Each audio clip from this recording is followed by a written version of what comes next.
ಒಮ್ಮೆ ಒಂದು ಭಾರೀ ಪರ್ವತದ ಒಳಗಿನಿಂದ ಒಂದು ಅಗ್ನಿಜ್ವಾಲೆಯೊಂದಿಗೆ ದೊಡ್ಡದಾದ ಒಂದು ವಿಚಿತ್ರ ಮೊಟ್ಟೆ ಹೊರಬರುತ್ತದೆ.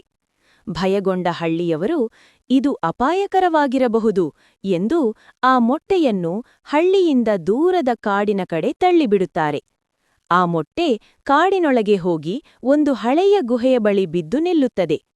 ಕೆಲವು ದಿನಗಳ ನಂತರ ಆ ಮೊಟ್ಟೆ ಒಡೆದು ಅದರೊಳಗಿಂದ ಒಂದು ಚಿಕ್ಕ ಅಗ್ನಿಪಕ್ಷಿಯು ಹೊರಬರುತ್ತದೆ. ಅದು ಅಗ್ನಿಪಕ್ಷಿ, ಅಂದರೆ ಫೈರ್ ಬರ್ಡ್ ಆಗಿರುತ್ತದೆ. ಸಮಯ ಕಳೆಯುತ್ತಾ ಅಗ್ನಿಪಕ್ಷಿ ನಿಧಾನವಾಗಿ ಬೆಳೆದು ದೊಡ್ಡದಾಗುತ್ತದೆ. ಇದೀಗ ಹಳ್ಳಿಯಲ್ಲಿ ಅಚಾನಕ್ ಭಯಾನಕ ಚಳಿ ಶುರುವಾಗುತ್ತದೆ. ದಿನದಿಂದ ದಿನಕ್ಕೆ ತಾಪಮಾನ ಇಳಿಯುತ್ತಾ ಹೋಗುತ್ತದೆ. ಭಾರೀ ಹಿಮಪಾತ ಶುರುವಾಗಿ ಇಡೀ ಹಳ್ಳಿ ಬಿಳಿ ಹಿಮದಿಂದ ಮುಚ್ಚಿಹೋಗುತ್ತದೆ. ಜನರು ಚಳಿಯಿಂದ ನಡುಗುತ್ತಾ ಬದುಕಲು ಕಷ್ಟಪಡುತ್ತಾರೆ.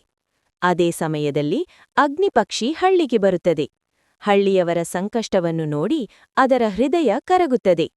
ಅದು ಎಲ್ಲ ಹಳ್ಳಿಯವರನ್ನೂ ತನ್ನ ಬೆನ್ನಿನ ಮೇಲೆ ಕೂರಿಸಿಕೊಂಡು ಆ ಗುರೆಯೊಳಗೆ ಕರೆದುಕೊಂಡು ಹೋಗಿ ತನ್ನ ದೇಹದ ಅಗ್ನಿ ಉಷ್ಣದಿಂದ ಎಲ್ಲರನ್ನೂ ಚಳಿಯಿಂದ ರಕ್ಷಿಸುತ್ತದೆ.